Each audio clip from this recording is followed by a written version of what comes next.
Bueno, empezamos este lunes 30 de marzo de 2026 y la verdad que el aire está insoportable. Sí, totalmente pesado. Un inicio de Semana Santa bastante abrumador, digamos. Para quienes salieron bien temprano a la calle en El Dorado, por ejemplo, la máxima toca los 36 grados, pero la térmica está clavada en 39. El aire casi que se puede cortar con un cuchillo. Es como una olla a presión literal. Esa pesadez atmosférica es innegable porque la humedad atrapa el calor y genera esa sensación de encierro. O sea, la pregunta que se hace cualquiera que nos escucha es si esto afloje en algún momento. A ver, la buena noticia es que sí. La meteorología tiene una ventaja sobre la economía y es que sus ciclos de alivio son más predecibles. Quienes están planificando el resto de la semana pueden anotar que esta masa de aire estancada tiene las horas contadas. Ah, menos mal. ¿Cuándo cambia? Mañana martes, la inestabilidad ya empieza a romper este bloqueo térmico. Van a llegar chaparrones hacia la tarde y noche, sobre todo en el centro y norte provincial. Y el cambio definitivo entre el miércoles. ¿Con descenso de temperatura? Exacto. Un frente que dejará tormentas y va a limpiar el aire completamente. Ideal para el resto de la Semana Santa. Un alivio físico que la verdad mucha gente necesita urgente. Y bueno, nuestro objetivo en este panorama de noticias, en esta inmersión informativa o edición especial que hacemos, es intentar traer ese mismo nivel de claridad, pero al clima político y social. Despejar un poco el humo, digamos. Tal cual, no nos vamos a quedar repitiendo los titulares del día. Queremos entender la ingeniería detrás de los hechos. ¿Cómo es posible que una decisión judicial en Nueva York termine conectada con una huelga docente o cómo un misil interceptado en Medio Oriente dicta, literalmente, la calidad de la nafta que se carga hoy en un surtidor de Apóstoles? Porque el gran error es leer las noticias como compartimentos estancos. Hoy el mundo opera bajo un nivel de interdependencia donde el aleteo de una mariposa geopolítica te genera un huracán inflacionario o devaluatorio en nuestra región. Es un efecto dominó constante. Y si les parece, entramos de lleno al panorama provincial bajo un concepto editorial que hoy podríamos definir como el motor encendido y el cinturón ajustado. Una gran analogía para lo que está pasando. Porque, a ver, los números duros dicen que Misiones exportó $73 millones a principios de este 2026. Una cifra altísima. Liderando todo el noreste argentino. Concentramos el 42% de las exportaciones de la región gracias a la soja, el té y obviamente la yerba mate. O sea, un volumen de dólares fenomenal. Claro. Suena un éxito arrollador. Es como tener un restaurante lleno de clientes, no parás de despachar pedidos y tenés récord de ventas en la caja. Pero vas a la trastienda y los dueños están apagando las luces para ahorrar. exactamente. Esa es la provincia hoy. Porque frente a esos ingresos, la respuesta del Estado provincial es de una austeridad casi quirúrgica. Sí, la administración está recortando fuerte. El gobernador Pasalacqua acaba de suprimir 114 cargos jerárquicos. Para optimizar recursos en 90 días. Exacto. Y a eso se le suma el congelamiento de su propio sueldo hasta fin de año y la suspensión total de nuevas designaciones en planta permanente hasta diciembre. Es una chica estructural directo. Y entiendo la lógica del ajuste fiscal en la macroeconomía, pero eso tiene un costo social inmediato. La calle lo siente. Totalmente.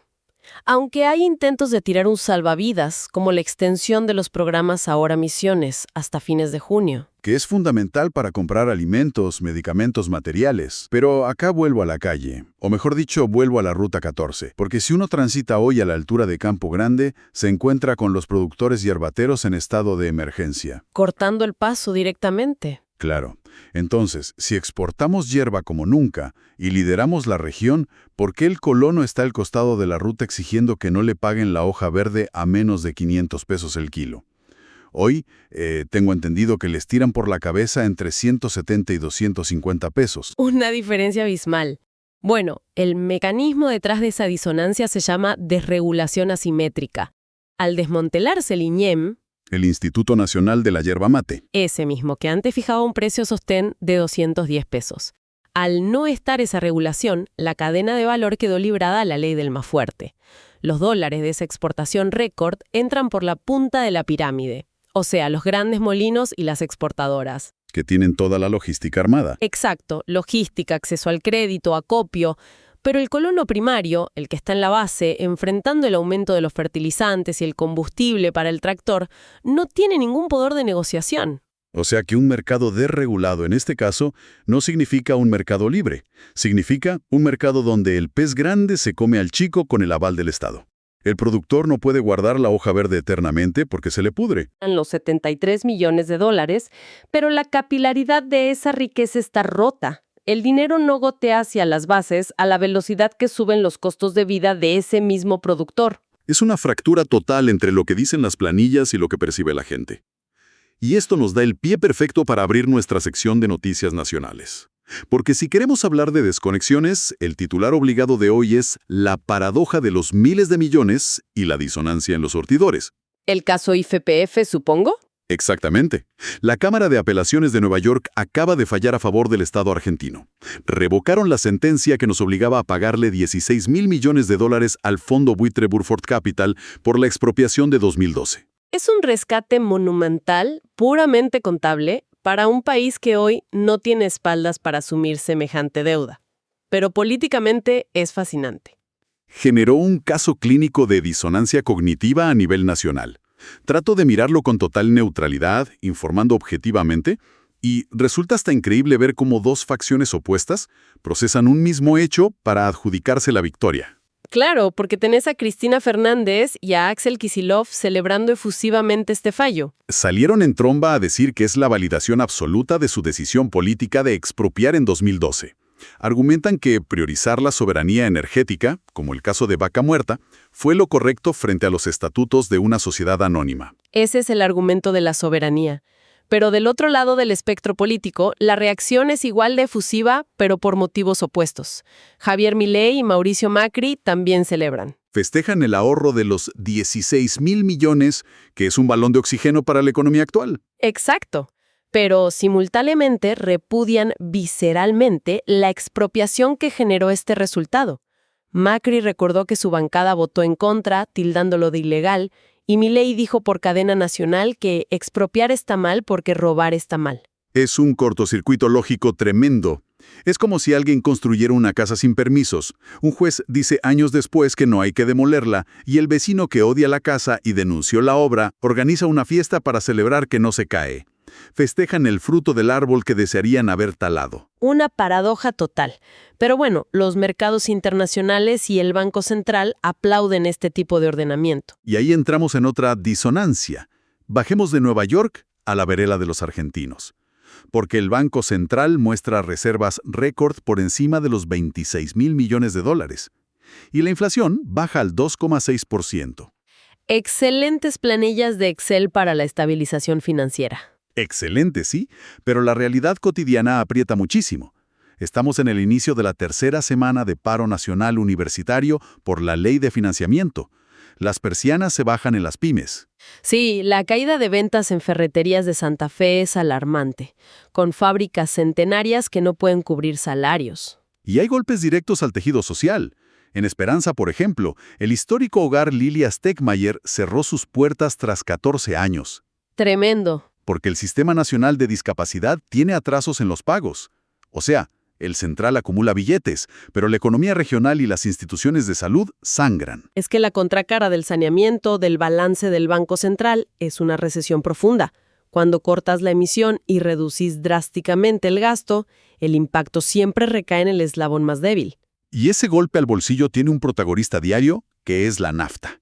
Hoy el litro de YPF Super está a 1.445 pesos a nivel nacional, y en Misiones ronda los 1.390. Y frente a eso, el gobierno sacó una medida de urgencia. La resolución para aumentar el corte de bioetanol al 15%, que en los papeles suena genial. El bioetanol es más barato, se mezcla con la nafta y baja el precio en el surtidor. Claro, teóricamente alivia el precio al diluir un componente caro con uno barato, y las cámaras del maíz y el azúcar lo aplauden porque les genera demanda interna. Pero, a ver, acá te pido que nos expliques algo porque esto suena a un atajo bárbaro para el bolsillo, pero ¿qué pasa con los vehículos de quienes nos escuchan? Ese es el gran elefante en la habitación. Porque quien tiene un auto 2025, bárbaro. Pero el que maneja un modelo de hace 15 años y le carga esta mezcla con 15% de alcohol. Ahí el panorama se complica muchísimo por un tema de química básica. El bioetanol es altamente higroscópico, o sea, absorbe humedad. Y es un solvente agresivo. Destruye los materiales viejos. Literalmente. Los autos modernos tienen conductos de teflón o plásticos de alta densidad diseñados para tolerar esta sopa química, digamos. Pero el parque automotor de más de 15 años en Argentina tiene componentes de goma tradicional. Juntas, mangueras. Exacto. El bioetanol reseca, disuelve y agrieta esas gomas. Entonces el ahorro de unos pesos hoy en el surtidor se transforma en unos meses en una visita carísima al mecánico por una bomba de combustible rota o inyectores tapados. Termina siendo una trampa para el bolsillo que supuestamente querían proteger. Es desesperante porque con la nafta por las nubes y los autos amenazados, la gente necesita urgente desconectar de tanta densidad. Y ahí es donde entra a jugar el deporte. Exactamente. Entramos a nuestro bloque deportivo que titulamos Ilusiones en marcha y motores en pausa, porque el deporte siempre es ese amortiguador emocional para los argentinos. Una válvula de escape necesaria. Y la ilusión mayor ya tiene su hoja de ruta confirmada para el Mundial 2026. Sí, la selección post-Messi arranca contra Argelia en Kansas City. Y la previa viene bien. Le ganamos 2-1 a Mauritania el viernes en la Bombonera. Pero como siempre, el fútbol te da alegrías y te da cachetazos crueles. Lo de Joaquín Panichelli. ¡Qué momento tremendo! Una grave lesión de rodilla, rotura de ligamentos que lo deja fuera del Mundial. Escucharlo decir, la vida me debe sueños. Te rompe al medio. Hay un aspecto psicológico ahí en el alto rendimiento que a veces olvidamos. Estos atletas se preparan 4 años para una ventana de 1 mes. Cuando esa ventana se cierra por una biomecánica fallida, el duelo es durísimo. Brutal. Y hablando de motores en pausa, el fin de semana de Franco Colapinto en la Fórmula 1 no fue el mejor. Quedó 16º en Suzuka, con su Alpine, fuera de los puntos. Un asfalto muy complicado el de Japón. Rabón de la Épica compensó todo. Donde hubo verdadera catarsis fue en el ascenso. Temperley le ganó el clásico a los Andes después de 7 años de no cruzarse. Esa pasión del ascenso moviliza el tejido social de una manera única. Imagínate esto. Tiempo de descuento. Todo parece un empate gris. Y aparece Fernando Brandán con un gol agónico. Temperley gana 1-0 y la explosión en las tribunas de la zona sur bonaerense explica por qué el fútbol es nuestra red de contención. Una red fundamental, sobre todo si levantamos la vista y observamos que el tablero internacional hoy es un campo minado, literalmente. Y con eso abrimos el último bloque, imperios en tensión y el efecto dominó. Porque el mundo arde. Empecemos por Estados Unidos. Hay imágenes abrumadoras de este fin de semana. 9 millones de personas marchando. En simultáneo en los 50 estados, con una consigna muy clara. No Kings, no a los reyes. Es una movilización contra Donald Trump masiva. Y ese lema de No Kings tiene un anclaje jurídico muy profundo. La oposición reacciona a las interpretaciones de la Corte Suprema sobre la inmunidad presidencial, argumentando que blindan al Ejecutivo de cualquier consecuencia penal. Como si fuera un monarca intocable. Exactamente. Ese es el núcleo del reclamo cívico que sacó a tanta gente a la calle. Y con figuras de peso, Robert De Niro en Nueva York pidió cárcel para líderes corruptos. Y Bruce Springsteen cantó contra la política migratoria calificándola de pesadilla reaccionaria. ¿Y cómo respondió la Casa Blanca a todo esto? Minimizándolo al extremo. Calificaron las marchas como simples sesiones de terapia de la izquierda. Y mientras el país marcha, el debate también gira en torno al gigantesco y faraónico salón de baile que Trump está construyendo en la residencia. Una sociedad estructuralmente fracturada. Pero si hablamos de fracturas con poder de daño global, el foco real de alarma está en Medio Oriente. Totalmente. Porque Estados Unidos está enviando más de 50,000 soldados a la región, y esto ya no son solo advertencias diplomáticas. Es una escalada bélica a gran escala. Israel intensificó los bombardeos directos sobre Teherán, y el nivel de alerta interna en Israel es tan alto que este fin de semana hubo una emergencia química masiva en Neot Hobab. Sí, por los restos de un misil interceptado. Claro, el mecanismo es que Irán lanza proyectiles, el domo de hierro los intercepta, pero la metralla incendiaria cae sobre zonas industriales densamente pobladas, generando este tipo de alarmas tóxicas. Es un polvorín. Y acá alguien que nos está escuchando podría decir, bueno, es una tragedia terrible, pero pasa a 12,000 kilómetros de mi casa en Misiones. Y ahí es donde tenemos que conectar los puntos. Porque esos misiles caen directamente en el presupuesto mensual de los argentinos. ¿Cómo explicamos esa conexión exacta? El puente conector es el Estrecho de Hormuz. El epicentro de esta tensión custodia el cuello de botella por donde pasa un tercio del petróleo del mundo. Ah, claro. Si hay riesgo ahí, los seguros marítimos se disparan por miedo al desabastecimiento. Y el barril de crudo se va por las nubes. Exacto. Y cuando el petróleo se encarece a nivel global, Argentina, que todavía importa energía, empieza a sufrir. Ahí está. Por eso el gobierno saca a las apuradas la resolución nacional de diluir la nafta con bioetanol que vimos antes. Todo el círculo se cierra. ¡Qué locura! El encarecimiento global por los bombardeos en Medio Oriente obliga a buscar atajos acá, y termina inyectando solventes agrícolas en el tanque del auto viejo de un trabajador en El Dorado. Es el aleteo de la mariposa y el huracán en nuestro surtidor. Un efecto dominó implacable. Y para cerrar el panorama internacional, en Latinoamérica también hay movimientos con mucho impacto. México, por ejemplo, logró evadir bloqueos y envió barcos con ayuda alimentaria a una Cuba muy ahogada.